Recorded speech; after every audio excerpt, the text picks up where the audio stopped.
For most of my life, I've been accused of being talented.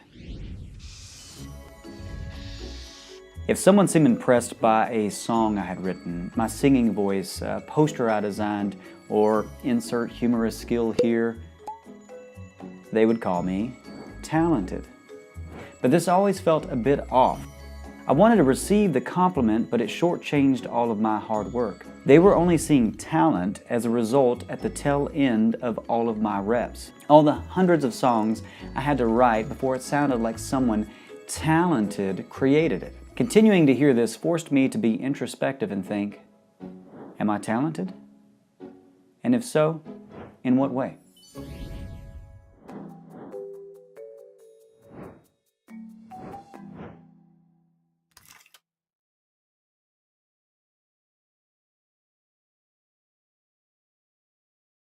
For the areas in my life that I do feel confident in now, what someone else would call talent, there does seem to be a pattern.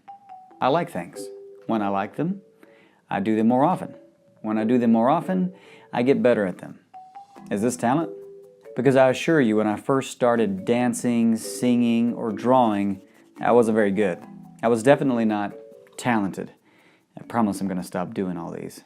The only talent I have is that I keep doing things. Even if when I start, I'm not good at them. I'm too stupid to stop. Naive enough to think I will someday be good.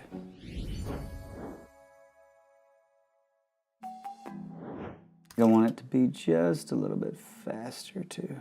I think what arrests a lot of people when pursuing a new endeavor is perfectionism, especially when you consider that as a society we romanticize this idea of being naturally good at something. If that's the case, then you should be great at the guitar the moment you pick it up, or be a brilliant ice skater the first time on the ice. Frustration comes when your expectations don't align with reality. It's highly unlikely you will do great at something the first time you do it. So it's better to go into new creative challenges by giving yourself some grace. I think the other danger in perfectionism as it relates to creating is it becomes a brake when it should be used as polish. Having attention to detail is very handy when creating. If you have an eye for what makes good art or an ear for what makes a mix sound great, no doubt these are very beneficial talents. But where I see a lot of people struggle is they let this side of their creativity, what I call the craftsman, take over too early in the process, when they should be relying on the improviser instead. Though there are still a lot of studies to be done on the matter, it is widely accepted that creativity and improvisation take place in the right hemisphere of the brain, while logic, analytic thinking, and leaning on previous learning occur in the left hemisphere. You need both to be a good artist, the improviser and the craftsman. But instead of bouncing back and forth between the two, a more efficient and less painful creative process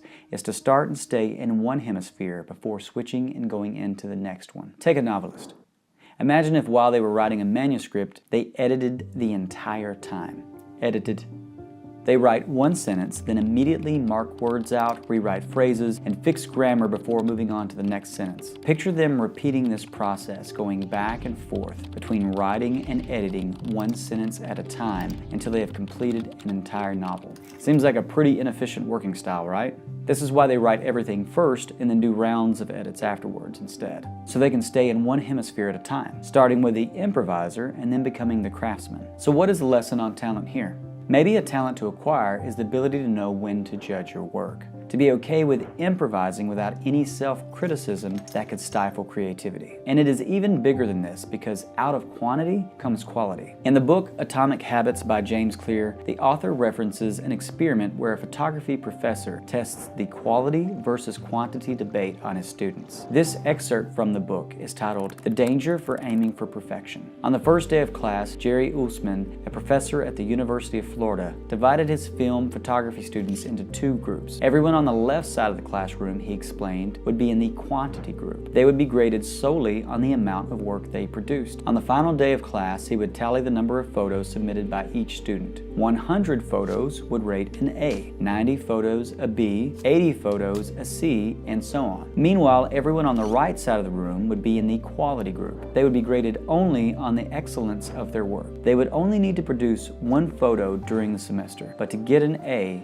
it had to be a nearly perfect image. At the end of the term, he was surprised to find that all the best photos were produced by the quantity group. During the semester, these students were busy taking photos, experimenting with composition and lighting, testing out various methods in the darkroom, and learning from their mistakes. In the process of creating hundreds of photos, they honed their skills. Meanwhile, the quality group sat around speculating about perfection. In the end, they had little to show for their efforts, other than unverified theories and one mediocre photo.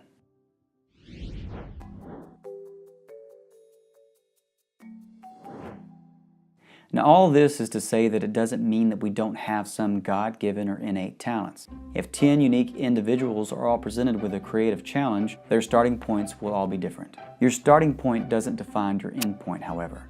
Or I should say, your initial talent does not. Even if you start off more talented than others in an area, that does not guarantee you will remain at a higher level. In fact, according to the research of Dweck, the author of Mindset, it is actually counter to what we would think.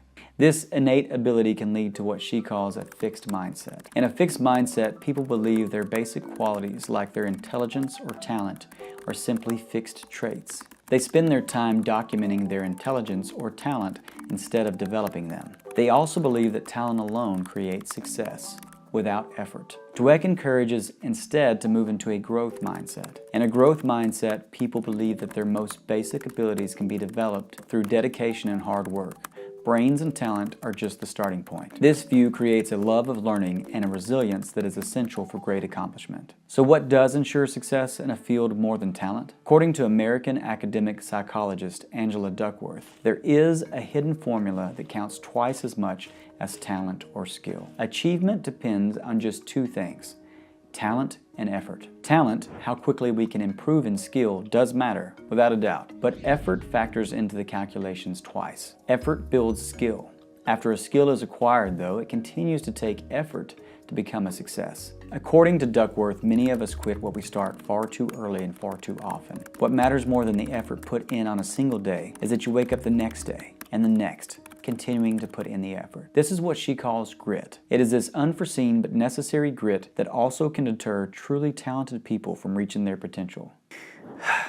Because another byproduct of thinking things should come easy if you are talented is that they should also be painless. The creative process comes with pain. Bringing something from the abstract into a tangible reality for others to experience and share can sometimes feel like trying to nail Jell-O to a tree. I consider myself a high producer of creative outputs. This year alone, I've written and recorded over 70 songs and filmed and edited over 30 videos edited. Out of 100 creative projects, I can only think of 2 that felt painless, where I stayed in a flow state from start to finish, effortlessly creating my masterpiece. The other 98, a shit show. For most of it, starts, stops, struggles, self-doubt, dragons, anxiety, you name it. Another talent is knowing what you want and continuing through the pain to finish. To quote Mark Mann from the book, The Subtle Art of Not Giving a Fuck, pain is an inextricable thread in the fabric of life, and to tear it out is not only impossible but destructive. Attempting to tear it out unravels everything else with it. To try to avoid pain is to give too many fucks about pain. In contrast, if you're able to not give a fuck about pain, you become unstoppable.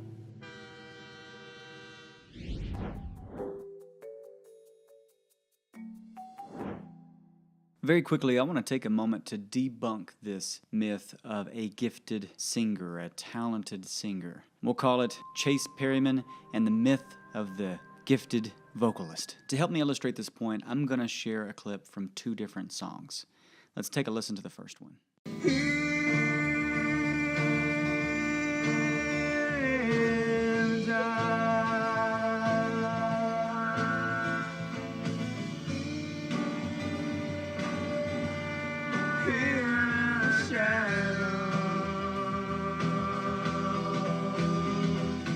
After listening to that little ditty, what do you think? Would you say that the singer of the song is gifted or talented? All right, now let me share a clip from song number 2. If I am dying,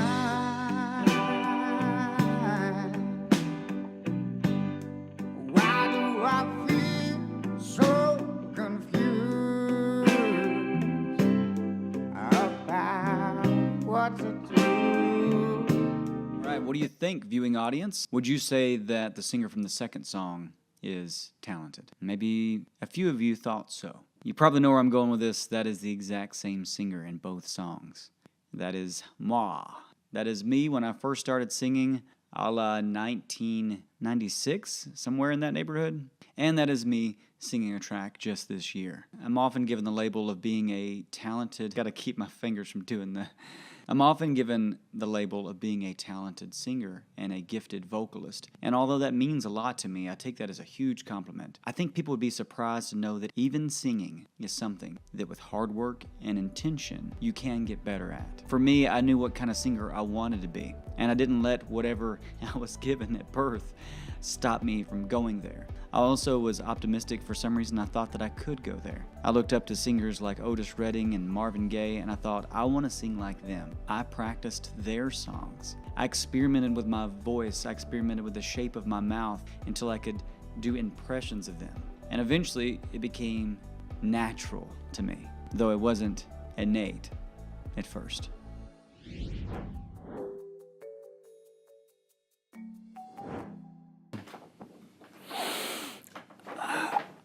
Oh, should have grabbed some water or something. I was interviewed for a commercial once. This was a big setup with hot lights, a film crew, and the whole works. I was excited about the opportunity, but also very nervous about being on screen and being interviewed. Imagine that. Though I normally feel like I have clarity of thought and am articulate, not a good example, when the cameras were rolling, I kept stopping myself. The moment the train of thought derailed, I would pause. I kept saying, let me start over. Finally, the director of the shoot pulled me aside. He said, you're doing great. You just have to keep going. What you are doing is creating a habit of stopping. You need to start a habit of finishing. Even if the word sounds silly, finish your sentence. Just push through and keep going, and eventually you will find your rhythm. I think you can apply this same logic to your songwriting, designing, painting, or any other creative task. Start a habit of finishing your projects, even if they seem silly, lame, or lackluster. Finish them and then move on to the next one. Take the lessons you learned from the last one with you. Eventually you will find your groove, and then people, unaware of the work you put into this, will accuse you of being talented. This is a video that I've been wanting to make for a while, and I feel like it's taken all of the things that I talk about in the video to create it. It feels super meta because it's been a lot of pain, a lot of hard work, and a whole litany of mistakes that are still in the video. If you go back and you'll find a lot of things that I either say wrong or spell wrong, or you can find it in little Easter eggs. But just because something's a labor of love doesn't mean that there's not labor involved. I also want to take this time to thank Chuck Schlachter. So many of the ideas that I discuss in this video are conversations that I've had with him. Books that he's turned me on to. And so Chuck, thank you for being a mentor for me. And hopefully by making this video, I can help more people know about you and your ideas. Also, I need to thank Daniel Sharon. He's been a collaborator of mine for a long time and the person that helps make me more funny. Thank you, Daniel, for your help with this video and for teaching me the joke grenade. I reference a lot of books in this video. I will list links to all those books below in the description. Please like and subscribe, and if you're interested, I'll also put a link to my Sync songwriting workshop. It actually starts off with a free course called Sync It In. Toodaloo.